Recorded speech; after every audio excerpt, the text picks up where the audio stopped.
Arizona Territory, 1877. The sun had barely come up when Winnifred Hale was dragged from her porch, her hands shaking but her chin high. "Army says she's to be put on the westbound train out of Winslow," said Sheriff Murdoch, not meeting her eyes as he bound her wrists with a strip of canvas. "Orders came from Fort Apache. She's to be relocated to Tucson. Says here you're a danger to the town." Winnifred, 23, widowed and silent, did not argue. She simply looked past him, across the dirt trail that led to the open land where her garden used to be before the drought took it. Her mouth was dry, but she stood tall, even as the two deputies loaded her onto the buckboard. Her boy, Forrest, just 6, had been left in the care of the blacksmith's wife, and her baby girl, Fiona, barely walking, was wrapped in a hand-stitched blanket and nestled quietly in the arms of a stranger. "I did nothing wrong," she said quietly, her voice low but steady. "I just did not back down." "You spoke out in a room full of men who do not like a woman talk in sense," Murdoch muttered, rubbing the back of his neck, looking guilty. "We all know what happened to your husband. No one thinks it was your fault, but no one stood up for her either." She was sent to the depot, and somewhere out past the hills, a cowboy named Nolan O'Malley threw a saddle on his horse and rode like hell to stop it. He had not seen her in nearly a year, not since the day she buried her husband and told Nolan to stay gone. But he had heard what happened through the trading post in Holbrook, and when he did, he rode hard. He had been raised with her, side by side in the scrub country of New Mexico before both their families moved west. He knew her strength, and he knew she did not deserve this. The wind tore at his coat as he pushed his mare across the flats, dust rising in a red haze behind him. Every hour counted. The train left at noon. Winnifred sat on the edge of the bench inside the depot, wrists now unbound but watched closely. Her locket had been taken. The one with the baby curl of Forrest's hair folded inside. The train sat on the tracks, hissing steam, a slow beast waiting to swallow her whole. She held her chin high, but her heart ached so deep she could barely swallow. She had not even been allowed to kiss her children goodbye. "Ticket for one," said the station agent, sliding a slip of paper across the counter to the deputy. "Make it 2, came a voice behind him, her breath caught in her throat. Nolan. He stood in the doorway, dust on his boots, hat in his hand. Eyes locked on hers like he had not breathed since he left her. He walked past the deputies like they were fence posts, stopped right in front of her and said, low and sure, "I am not letting them take you."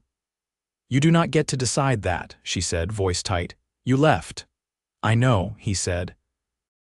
"And I have hated myself every day since." The deputy stepped forward. "O'Malley, you are not part of this." "I am now," Nolan said, never taking his eyes off Winnifred. "She has 2 children, one of them still learning to walk." "You going to tell me the Army's orders said to tear a mother from her babies?" The deputy hesitated. That had not been in the orders. Nolan turned to Winnifred, voice low. "Let me take you home. Let me fix this." She stared at him, her eyes filling. "They will come after me." "Then let them come," he said, "but they will have to go through me." The agent called out, "Train leaves in 5 minutes." Winnifred looked down at her hands, then back at Nolan. His hand was outstretched.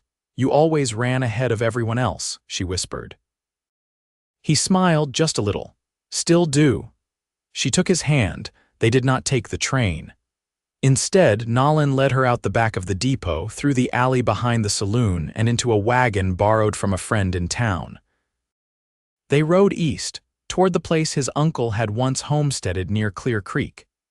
It was abandoned now, but the well still worked, and the cabin was dry. They arrived by dusk, the air cooler in the trees, the night wind soft against Winnifred's face. Inside, she sat at the hearth while Nolan lit a fire. He moved with quiet ease, not rushing, not talking much, just being near. After a while, she said, "Why did you leave, Nolan?" He stopped, looked down at the flame, then turned toward her. "Because I loved you, and you were married. And it was wrong of me to stay." Her breath hitched. "I loved you since we were 15, he said, "but you picked him and I knew I had to let you go." She stared at her hands. He was not a bad man, he just lost himself after the war. I know, she looked up. I never stopped thinking of you. He crossed the room, knelt beside her, and took her hands. I do not care what they say, he said. You are not going anywhere. I will go back into that town and fight every man who tries to touch you again, or we can go farther. As far as we need. I cannot leave my children. Then we bring them here, we raise them together. She stared at him, eyes wide with hope and fear all tangled up. You mean that, she whispered. He leaned in, pressed his forehead to hers. With everything I have. And for the first time in a long time, Winnifred let herself lean into him, not because she was weak, but because she had fought long enough alone. She was not alone anymore. Winnifred rose before first light.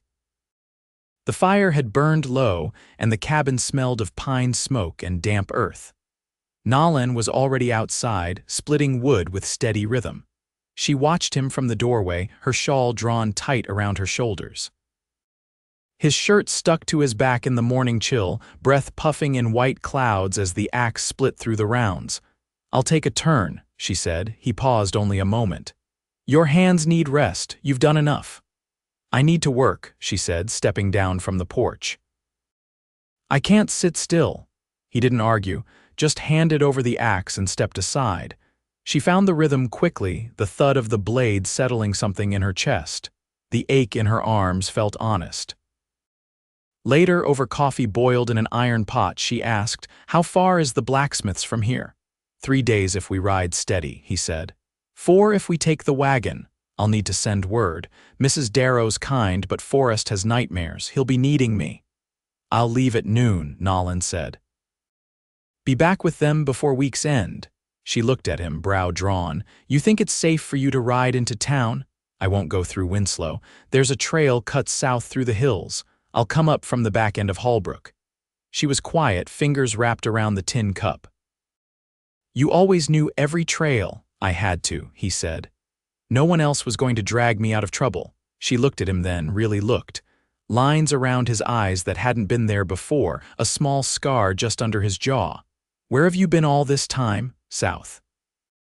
Worked cattle near Globe for a while. Drove herds to Benson, then up through the Verd Valley. Found work easy enough, but I never stayed. Why? He looked down into his cup. Didn't see a point. She didn't press him. When he saddled the mare later that day, he packed light jerky, hard-bread, a skin of water. He left his rifle slung tight behind the saddle. Winnifred stood by the wallflower bush near the edge of the yard. If they ask questions, I'll lie, she nodded. Tell Forrest I'm safe. He mounted, adjusted the reins. I'll tell him more than that. She waited until he was over the rise before she let herself cry. The days passed slow and quiet. She spent them hauling water, brushing dust from the floorboards, patching the roof with canvas she found rolled behind the cabin. At night, she sat with a candle stub and mended the hem of Fiona's dress by hand, thread pulled tight with the tip of a bone needle. A hawk circled once each morning overhead.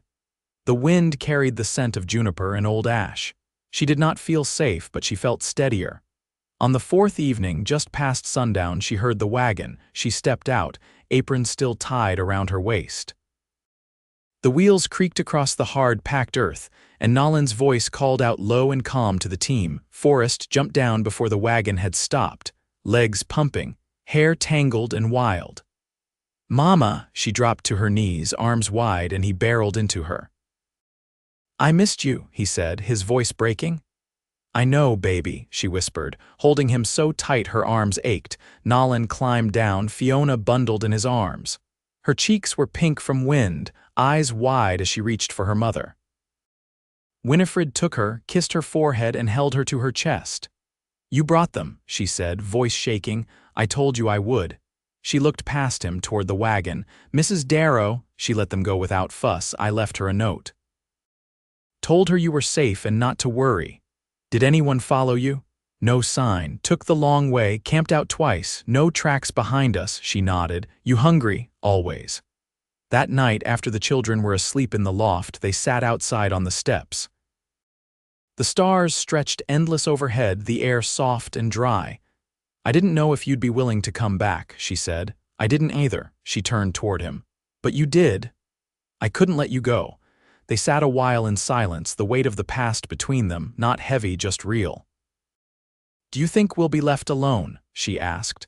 No one knows where this place is, and if they do find it, we'll be ready. She looked down at her hands. I'm tired of fighting. You won't have to fight alone anymore. She leaned her head against his shoulder. He didn't move, just let her rest there. And for the first time in longer than she could remember, she didn't feel like she was bracing for something. Winnifred stood at the edge of the clearing with her sleeves rolled to the elbow, the morning sun warming her forearms as she leaned over the washboard. The stream beside the cabin ran shallow but clear, and she'd made use of it before the heat rose too high. Fiona sat in the shade among the wild sage, turning over a smooth stone in her hands while Forrest dragged a crooked stick through the dust, deep in some imaginary chase. She glanced toward the cabin. Nolan was still inside, fixing the door latch that had started to hang crooked. She could hear the soft scrape of wood and the occasional thump of his hammer. He wasn't loud in his work. Nothing about him ever had been. A crow called from the cottonwood tree, sharp and sudden. She looked up, scanning the horizon. No dust, no sound of hooves. Just the long hush of land stretching out, wide and holding. When Nolan stepped out, he had sawdust caught in the fold of his shirt and a streak of oil on his wrist. He squinted against the sun, then walked to where she knelt. Latch'll hold now, he said, wiping his hand on his pant leg. Wasn't the hinge after all, just warped at the edge from the winter damp. She dipped a blouse into the water, wrung it hard between her fists, then laid it over a flat rock to dry. I thought about whitewashing that wall, she said. The inside feels too dim come afternoon. I can ride into the post next week, see if Mr. Kessler still has lime left. Might be he does if the freighters haven't pulled it all toward the rail camps. She nodded. We'll need more flour too. I started the last sack yesterday. He crouched beside her, resting his arms on his knees. You always plan 3 steps ahead.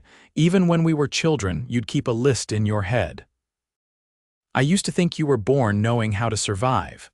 I wasn't, she said, rinsing the last of the soap from the basin. I just watched what didn't kill my mother. Nolan didn't answer right away. The wind tugged at the clothes on the line, drying slow in the breeze. Fiona babbled to herself under the tree, and Forrest had started building a pile of stones near the porch. You never told me much about her, he said. There wasn't much to say. She died same winter the cholera came through the valley. My father buried her beneath a cottonwood and never spoke her name again. He let the weight of that settle before he spoke. I remember how you never cried, not even at the schoolhouse when you scraped your knee clear open on the step. I cried. Just not where anyone could see. Nolan reached down and picked up her hand, still damp from the basin. He ran his thumb along the base of her fingers, slow and rough. You don't have to hide anymore. She drew her hand back, not cold, just cautious. I don't know how to be anything else. He stood. Then we'll learn together. That evening, she cooked cornbread in the Dutch oven and lifted it out with a folded cloth, setting it on the small table just as Forrest clambered down from the loft. Nolan came in last, smelling faintly of horses and pine smoke, and washed at the basin before joining them. Dinner passed in quiet words and easy glances. Fiona fell asleep in her mother's lap before the sun had fully dipped behind the ridge. Later, after the children were settled, they sat behind the cabin where the tree line broke open to the stars. Winnifred pulled her shawl tighter across her chest. I keep thinking about what happens next, not just the days ahead, but months from now, years. I think about it too, Nolan said. She looked over. What do you see? He rested his hands on his thighs. Fence lines, a second room built on the cabin, maybe a few goats. She looked down at her hands folded in her lap. And me, he reached over slowly and took her hand. You with your hair going silver one day beside mine, she laughed, startled by the image. You think I'll stay that long? I don't think, he said. I hope. She didn't answer for a while, just listened to the wind in the trees. I'm afraid, she said at last. So am I. But I want to try. He leaned toward her, slow and steady until their foreheads touched. And in that quiet space between breath and word, she let herself want him, not the boy she remembered, but the man he'd become, weathered, careful, and real. He didn't kiss her. He only whispered, "We'll build it one day at a time," and she believed him. The first frost came quiet, thin as breath on window glass. Winnifred woke early and found the basin outside iced over, the water stiff under the skin. She broke it with her fist and poured the rest over the roots of the last of the yarrow plants, then went inside to stir the embers back to flame. Nolan had taken to rising before the sun to check the traps he'd set up along the ridge. He came in an hour later, his coat stiff with cold and a pair of rabbits slung over one shoulder. "That's the last of the easy ones," he said, laying them on the flatboard near the hearth. "Ground's hardening up." "They're getting smarter." Winnifred reached for the knife, already setting a pot of water to warm. "We'll need to salt some of the meat, smoke the rest," he nodded, kneeling to pull off his boots. "You think we'll get snow before December?" "The way the air smells today," she said, "might not make it through November." Forrest had started sleeping deeper since they'd come to the cabin, waking less often, and eating with the kind of hunger she hadn't seen in him since before her husband's death. He'd taken to trailing Nolan when allowed, watching every move he made with sharp-eyed quiet. Fiona, too, had settled. Her cheeks filled out and she'd started toddling from stool to hearth without stumbling. That afternoon, Forrest followed Nolan out to the lean to where they'd begun storing kindling. Winnifred watched from the porch, Fiona in her lap, as Nolan showed the boy how to split a knot with a wedge and mallet. He didn't speak much, just handed Forrest the tools, showed him where to strike, and let him try. When Forrest finally split the piece clean, he looked up for praise, but Nolan only nodded once and said, "Again." Later, while the children slept curled in quilts upstairs, Winnifred stepped out with Nolan to the edge of the clearing. The stars were sharp, the sky brittle with cold. She rubbed her arms through her shawl and looked toward the east, where the land dropped into draws and gullies, dark and quiet. "Do you believe they've stopped looking?" she asked. Nolan touched the brim of his hat, gazing toward the same ridge. "No," he said. "But I think they've given up expecting to find you." She turned her head. "That's not the same as them stopping." "No," he said, "but it's something." They stood a long while in the hush between the trees, breath showing faint in the cold. Somewhere out past the ridge, a coyote called, long and low. Nolan moved closer until his shoulder touched hers. "I want to talk to the land agent in Hallbrook," he said. "There's still a homestead office there. If we put in a claim, the place becomes ours legal." She looked at him, brow furrowed. "Wouldn't that draw attention? Maybe, but not if I do it under my name. I was born in the county. No one'll blink if I claim a parcel my uncle abandoned." She studied his face, the quiet way he offered it, not a grand gesture, just a path forward. "You'd put your name on it?" she asked. "I'd put your name on it too," he said, "if you wanted." She didn't answer right away. "Then, I never had anything that was mine, not really." "You'd have this," he said, "and me." "If you'll have it." She looked past him at the cabin, warm with firelight behind the windows and the memory of her son's laughter echoing faint from earlier that day. Her fingers reached for Nolan's without thinking, and he folded his hand around hers, rough and steady. "I want it," she said. "I want all of it." He didn't speak, just pulled her hand to his chest, held it there like something sacred. They stayed until the cold chased them inside. That night, she didn't sleep in the small bed tucked near the stove. She lay beside Nolan under the pine rafters, the children dreaming above them, and for the first time in her life, she didn't feel like she was waiting for something to be taken away. The cabin was still drafty. The work ahead would be hard, but the fear had faded into something quieter. Something like peace. And when the morning came, full of frost and light, they rose together to meet it. Winnifred stepped down from the porch with her skirts pinned up past her ankles, a small spade in one hand and a bundle of onion bulbs in the other. The soil behind the cabin had thawed enough to turn, and the morning sun had warmed the patch where she meant to start the kitchen garden. She knelt, pressing her palms into the earth to test the damp beneath the surface. It had been years since she'd planted anything outside of need. This time, she wanted beauty alongside used marjoram and sweet basil tucked between the rows. Nolan came up from the creek trail, a coil of fencing wire slung over one shoulder, his shirt damp with sweat. He slowed when he saw her bent in the garden and leaned his weight along the fence post nearest her, watching. "Looks like I'm not the only one with plans this morning. There's a slope just behind the tree line," she said without looking up. "Good for squash come summer if we keep it cleared." "I saw it yesterday, thought the same," she glanced up at him. "I suppose we're starting to think alike." He smiled, but the look in his eyes was something deeper than amusement, more like quiet awe. "You do realize," he said, "this is the first time I've seen you dig anything that didn't need digging." She brushed a clump of earth from her palm. "Maybe I finally believe this land belongs to us." He stepped closer, crouched beside her. "It does." Fiona's giggle rang out from inside the cabin. Forrest's voice followed, low and coaxing.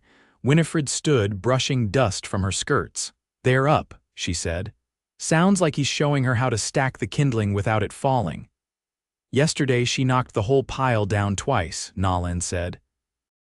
"Didn't cry either time." "She's sturdy," Winnifred said. "Her balance is better now." He looked toward the cabin window where Fiona's shadow danced across the wall. "They're different here. So am I." She moved toward the porch, but he caught her hand. She turned, eyebrows drawn in question. "I need to ask you something," he said. "I'm listening." He reached into the inside pocket of his vest and pulled out a narrow strip of cotton cloth, folded neat.